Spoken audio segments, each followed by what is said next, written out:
By the name of Allah, who is the most merciful and the most compassionate, who is the King of Kings and who is the Creator of the creatures. Welcome back once again. So in today's lesson, we are going to study Grade 12 English book, Unit 2, Lesson 2 and 3, Part 2 on page 18th. دولوی څښتن تعالی په نامه څوک چې بخونکی او پوره رحم لرونکی دی. ګرانو زده کوونکو یو ځل بیا ښه راغلاست. د نن ورځې درس کې به موږ تاسو انشاءالله سي د دولسم ټولګي د انګلیسي د مضمون د دوهم څپرکی د دویم او دریم درسونو دوهمه برخه ولولو د کتاب په 18مه پاڼه کې. نو په دې هیله به چې ټول به روغ او جوړ یاست او په خیر راغلي یاست. سو له هر څخه د مخکې راځئ یو ځل بیا کتنه په تیر درس باندې وکړو چې په تیر درس کې موږ تاسو څه لوستلي وو. In the previous lesson, we have studied two sections, conversation practice plus grammar. موږ تاسو په تیر درس کې دوه موضوعات لوستلي وو یا دوه برخې لوستلې وې چې لومړی برخه هغه د conversation practice یو محاوره وه، هغه موږ تاسو ترسره کړې وه، او په دوهم قدم کې موږ تاسو د انګلیسي یو ګرامر لوستلی وو. هغه محاوره که هیر شوی مو نه وي، موږ تاسو د یو پولیس او یو نفر چې د وردن په نامه باندې وو، دوی دواړو ترمنځ یو څه محاوره وه، نو موږ تاسو هغه ولوسته. وروسته د هغې موږ تاسو ګرامر لوستلی وو او زموږ تاسو ګرامر په پاست پرفیکټ ټنس کې وو، تیره کامله زمانه کې، او هغه موږ تاسو په پاسیو وایس کې استعمال کړی وو. مثلا راځئ یو مثال به ورکړو. For example, I say, I had taught English. I had taught English. وای دا past perfect ده. ولی که هیر کړی مو نه وي، موږ تاسو په تیرو درسونو کې د past perfect یو فرمول هم لوستی وو چې څنګه یو جمله جوړه کړو. وای لومړی به سبجیکټ وای د جملې فایل، د هغې څخه وروسته به تاسې had کوم اګزیلري ورب چې ده دا به ولولئ، او د هغه نه وروسته وای د فعل دریم شکل ولولئ. مثلا په دې جمله کې زه وایم I had taught English. I زما سبجیکټ شو، had هم په خپله اګزیلري یا مرستندویه فعل، د هغه څخه وروسته taught راغی. taught چې ده د فعل دریم شکل ده. د کوم فعل دریم شکل ده؟ د teach. teach معنا درس ورکول. په دوهم شکل کې موږ تاسو taught وایو او په دریم شکل کې هم موږ تاسو taught وایو. نو راځئ دغه جمله به passive voice ته تبدیل کړو. I had taught English. نو په پاسیو وایس کې موږ تاسو لوستي وو چې د سبجیکټ او د آبجیکټ ځایونه باید تغییر کړو. نو زه وایم چې English had been taught by me. بیا موږ تاسو ویلو چې د آبجیکټ څخه وروسته had been به وایو او د had been څخه وروسته هم دریم حالت د فعل. دا زموږ تاسو د تېرې ورځې درس و. نو راځو له هر څخه د مخکې چې د دې څخه د مخه چې موږ تاسو خپل نوی درس شروع کړو، لومړی تاسو خپل کورنۍ دنده راواخلئ او پر میز یې کېږدئ. آفرین، کورنۍ دنده راواخله بلال خان. آفرین آفرین آفرین. نو په دې هیله چې په تېر درس کې به مشکل نه وي. مشکل نه لرئ؟ نه؟ آفرین. نو راځو مخکې ځو. So let's get started. برای حمایت از ما چینل بیگم اکاډمۍ را سابسکرایب کنید و سپس زنگوله را فشار دهید تا به تمام ویدیوهای درسی ما دسترسی داشته باشید و از آنها مستفید شوید. In today's lesson we will study one section and that is grammar. د نن ورځې درس کې موږ تاسو به یوه برخه ولولو، هغه هم زموږ هغه موضوع د انګلیسي د ګرامر په اړه ده. لکه څنګه موږ تاسو پرون هم یو ګرامر لوستی وو، نو نن بیا ځلې هم یو د ګرامر موضوع موږ تاسو لرو. So let's get started. نو راځو پیل کوو.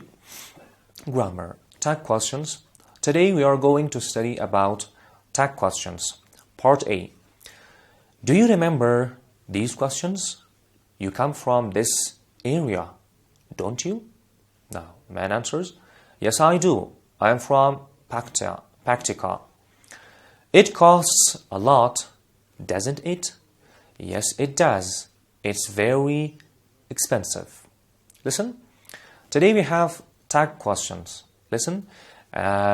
Yesterday and the day before yesterday, we have studied yes-no questions and also subject questions. که هیر کړی مو نه وي، موږ تاسو په تیرو درسونو کې یس نو کوېسچن لوستلی دي او سبجیکټ کوېسچن موږ تاسو لوستلی وو، مګر نن زموږ تاسو درس په ټاګ کوېسچن کې ده. متوجه ټاګ کوېسچن څه ده؟ ټاګ کوېسچن هغه سوال ده دا عموما د مثبت جملې یا هم د منفي جملې په آخر کې استفاده کیږي او د تاییدي لپاره پوښتنه کوي. یعنی یو جمله تاییدوي، د بل چا څخه پوښتنه کوي چې آیا ته دغه جملې سره دغه جمله دغه خبر ته تاییدوي که نه تاییدوي. مثلا زه وایم You come from this area. وای تاسې له دغه ساحې څخه راغلي یاست. Don't you؟ آیا نه یې راغلی؟ یعنی آیا ته دا تاییدوي چې دغه ساحې څخه راغلی که نه یې راغلی؟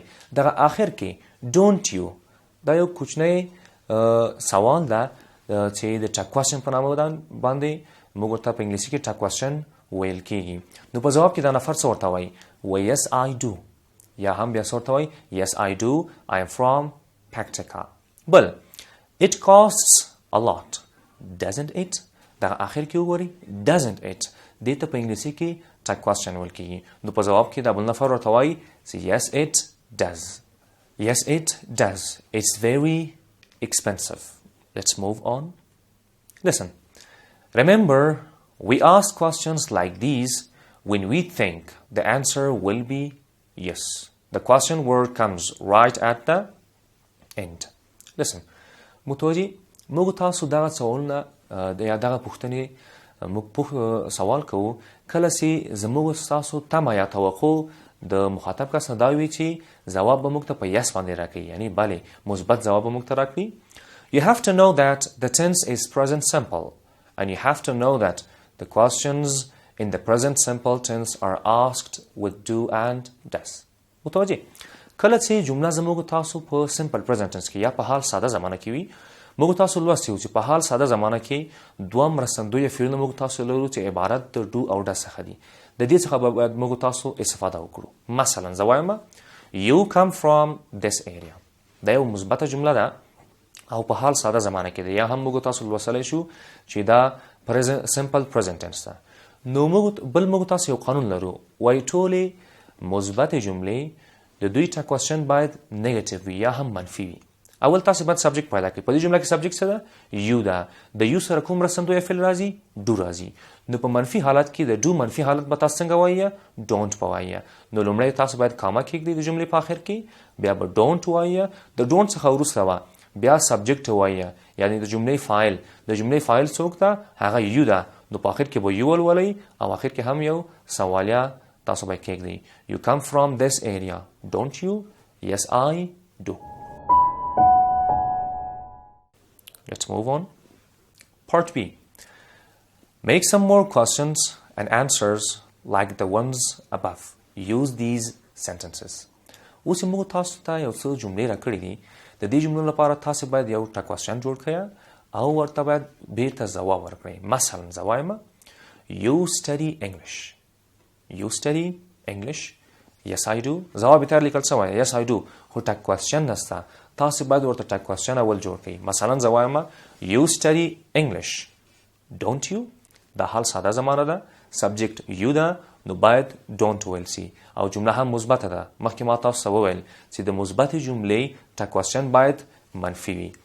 You study English. Don't you؟ نو په ځواب کې راته وایي Yes I do. Number 2 دوم څه وایي؟ He comes from Kabul. He comes from Kabul. دا جمله مثبته ده، نو باید ټاګ کوېسچن یې هم منفي اوسي. نو وایم اوس لومړی اول تاسو باید سبجیکټ را پیدا کړئ. سبجیکټ څه ده؟ هی. د هی سره ډو راځي که ډز.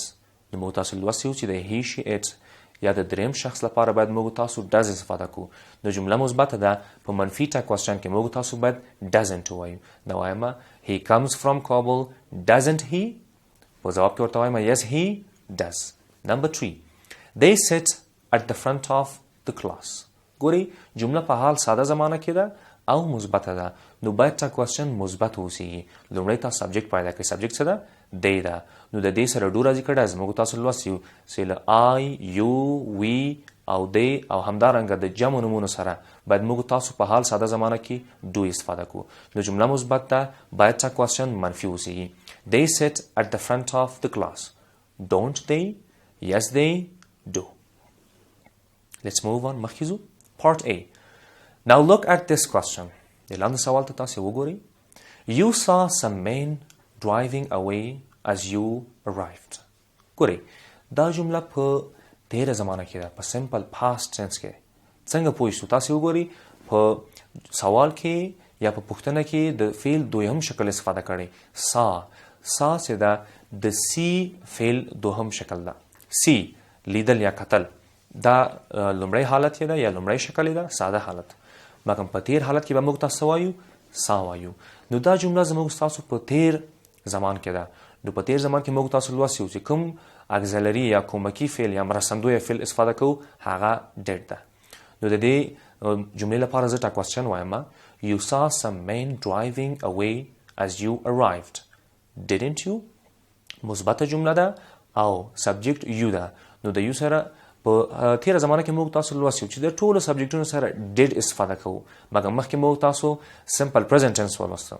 په سمپل پریزنټ ټنس کې موږ تاسو ډو او ډز وایو، مګر په پاست ټنس کې د ټولو سبجیکټونو سره یوازې ډیډ ویل کیږي. نو جمله مثبته ده، باید منفي کوېسچن ورته جوړ کړو. نو لومړی زه ډیډنټ وایم، د هغې څخه وروسته موږ تاسو سبجیکټ وایو. سبجیکټ د جملې څه ده؟ یو.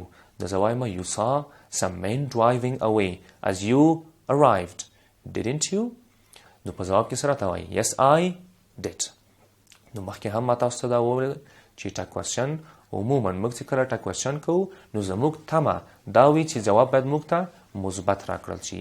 اگر چې منفي ځواب هم امکان لري، مشکل نه لري، مګر زموږ تمه یا توقع د مثبت سوال وي. So let's move on. مخکې ځو. This question is similar to those in box 1, but it is in the simple past tense. دا کوم سوال چې موږ تاسو مخکې ولوسته کوېسچن، دا کوېسچن دا هم مخکینی کوېسچن غوندې ده، مګر هغه په سمپل پریزنټ ټنس کې وو او دا په سمپل پاست ټنس کې ده. Because of this it uses did at the end. نو جمله په تیر زمان کې نو ځکه په دې جمله کې did راغی. The answer can be yes or no, also contains did. که ځواب زموږ تاسو yes وي یا no وي، یا په yes ځواب شي یا په no باندې، نو په دواړو کې باید did وویل شي. Next, part B. Now make some questions and answers for these statements. Use a simple past tense. لاندې موږ تاسو ته مثبتې جملې راکړې دي.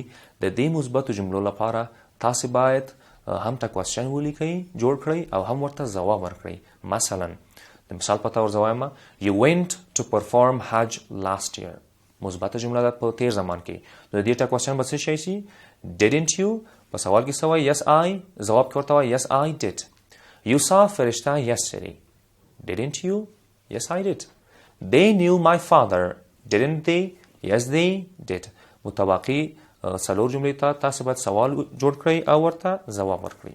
راځئ دا خپل درس راټول کړو. موږ تاسو نن څه ولوستل؟ In today's lesson we have studied one section, that was grammar. نن ورځ کې موږ تاسو یوازې یو درس ولوسته، هغه هم څه ګرامر و، هغه هم د کوېسچن په اړه چې څنګه موږ تاسو کوېسچن جوړ کړو. خو موږ تاسو یوازې مثبته جمله ولوسته. نو سبا ته ان شاء الله موږ تاسو په بل درس کې د منفي جملې کوېسچن هم ولولو چې څنګه موږ تاسو منفي جملې ته کوېسچن جوړ کړو. So your homework. نو دا وخت راغی چې زه باید تاسو ته کورنۍ دنده وسپارم. Complete the rest of activity. مخکې موږ تاسو ته ما تاسو ویل چې څلورو جملې دي کنه، نو هغه څلورو جملو ته تاسو باید هم کوېسچن ولیکئ او هم ورته ځواب ورکړئ او فعالیت به مکمل ترسره کوئ. So this was our today's lesson. I hope you will not have any question. So wish you all the best. Have a nice time. نو په دې هیله چې کوم پوښتنه یا سوال به نه وي نشته، یا ښه ورځ ولرئ، ښه وخت. قبل از آغاز درس بعدی وقفه کوتاه میگیریم.